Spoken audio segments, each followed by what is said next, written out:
बच्चों, बालाजी हिंदी की पाठशाला में आपका स्वागत है। आज की वीडियो में हम पढ़ेंगे आलेख क्या होता है। आलेख आपने देखा होगा कक्षा 11वीं और 12वीं में आलेख, फीचर, संपादन, पत्रकारिता, अनुच्छेद, कई ऐसे टॉपिक आते हैं जिनके बारे में पूछा जाता है। आज पढ़ेंगे हम आलेख। आलेख का शाब्दिक अर्थ देखें तो आ अलग है, लेख अलग है। आ उपसर्ग है जिसका मतलब होता है सर्वांग पूर्ण, और लेख विचार है। तो इसके सारे का क्या मतलब होगा? सर्वांग पूर्ण विचार, सम्यक विचार। आलेख का मतलब आ गया समझ में। दूसरी तरफ हम देखें तो आलेख क्या है? आलेख निबंध का ही एक छोटा सा रूप है। निबंध बड़ा होता है, आलेख छोटा होता है। जैसे मैं आपको ये कह दूं कि विज्ञान टॉपिक पर एक निबंध लिखो, तो आप बड़ा निबंध लिखोगे, विज्ञान के बारे में बताओगे, उसका आविष्कार किसने किया, उसके क्या क्या फायदे हैं, क्या क्या हानियां हैं, फिर निष्कर्ष लिख के उसको बहुत बड़ा टॉपिक बना दोगे। यदि उसके ऊपर हम आलेख लिखे तो वो छोटा सा लिखना पड़ता है। आलेख मैक्सिमम 100 सवा 100 या 125 150 के बीच में ही होता है। जैसे फीचर 150 और 200 शब्दों के बीच होता है ना, इसी तरह ये फीचर से भी छोटा होता है आलेख। तो ठीक है, इसकी एक बहुत ही अच्छी सी परिभाषा लिखी है मैंने।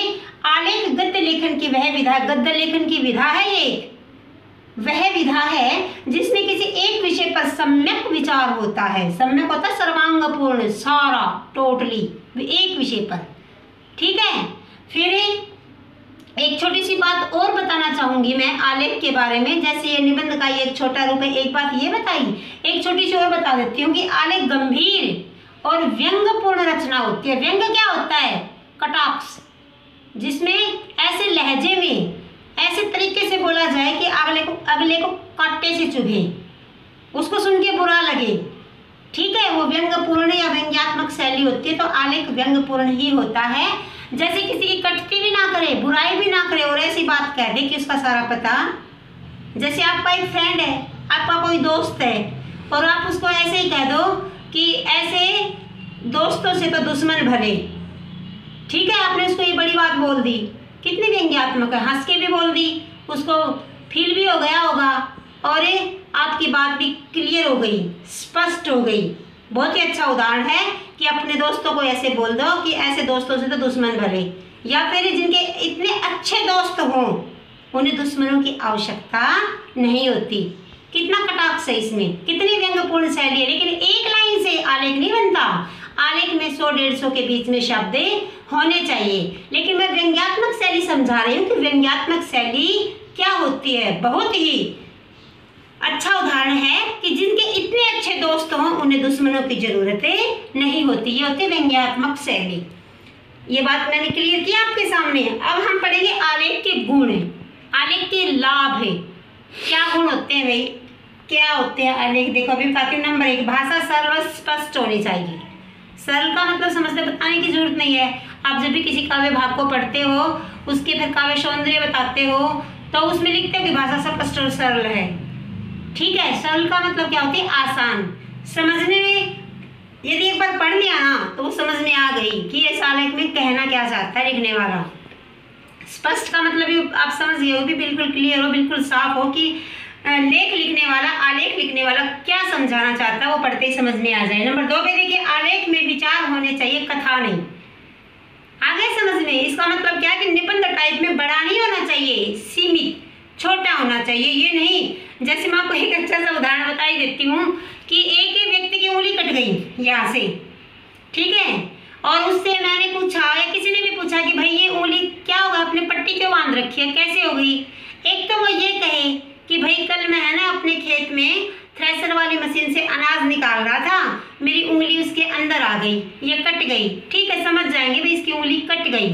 एक फिर वो ये कहे कि भाई मैं सुबह उठा, मैंने जो अपनी दिनचर्या होती है सुबह की, भाई मुंह धोया या जो भी कुछ करा, खाना खाया, मैं खेत में चला गया, फिर मैंने दोपहर तक वेट किया, हमारे थ्रेसिंग वाली मशीन आनी थी, वो आई नहीं, फिर वो जाके 1 बजे आई, फिर हमने उसमें जो अनाज निकालना था वो डाला, फिर मेरे भैया वहाँ पे पहले डाल रहे थे आगे, फिर मैंने सोचा भैया की हेल्प कर दूँ, मैं डाल दूँ इसके अंदर ये वाला जो भूसा होता है वो मैं डाल दूँ, फिर मैं वहाँ काम करने लगा, तो फिर पीछे से कोई बोल दिया, मैं उसकी तरफ देखने लगा, मेरी उंगली या मेरा हाथ उस मशीन के अंदर आ गया। कितनी रामायण बताई है उसने। अरे सीधी सी बात है, थ्रेसिंग कर रहा था, उंगली आ गई हाथ में कट गई, समझ में आता है ना। तो पूरी लेके शाम तक की, तो ये गलत तरीका होता है, इस तरह का आलेख नहीं होता। तो आलेख में विचार होते हैं ना कि कथा।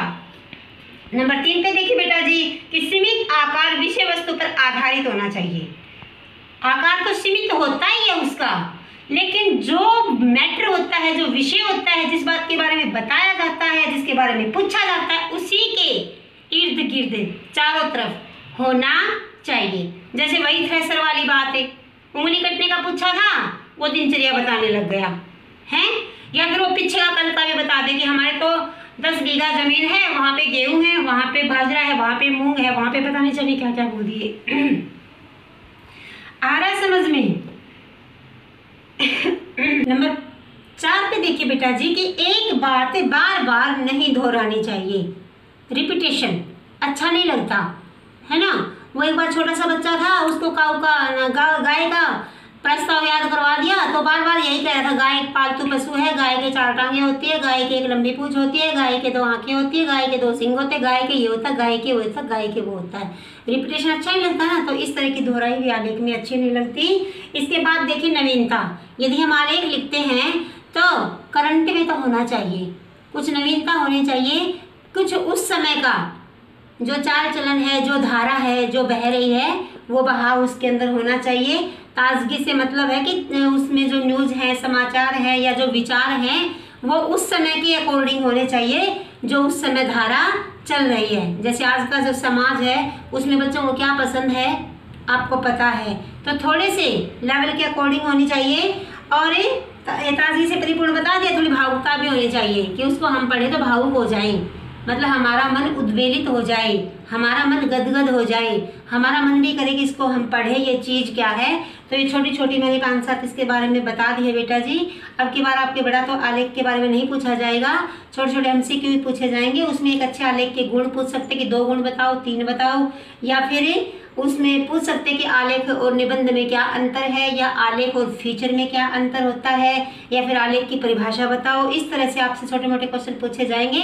ये हो गया आपका आलेख लेखन। आज की वीडियो में मैंने इसको कंप्लीट आपको करवा दिया है। यदि आपको मेरी वीडियो पसंद आई हो तो आपका बहुत बहुत धन्यवाद मेरी वीडियो को देखने के लिए। ना समझ में आई हो तो प्लीज़ इसको रिवर्स करके दोबारा देख लेना, आ जाएगी समझ में, ऐसी बात नहीं है। इतना तो मुश्किल नहीं आलेख है, लेकिन बच्चों के लेवल में तो मुश्किल कई बातें सेम हो जाती है। ऐसा ही आलेख, ऐसा ही निबंध, ऐसा ही फीचर, थोड़ा थोड़ा अंतर, इनके अंदर ज़्यादा अंतर नहीं होता, तो हो जाता है थोड़ा कन्फ्यूजन बच्चों के लिए।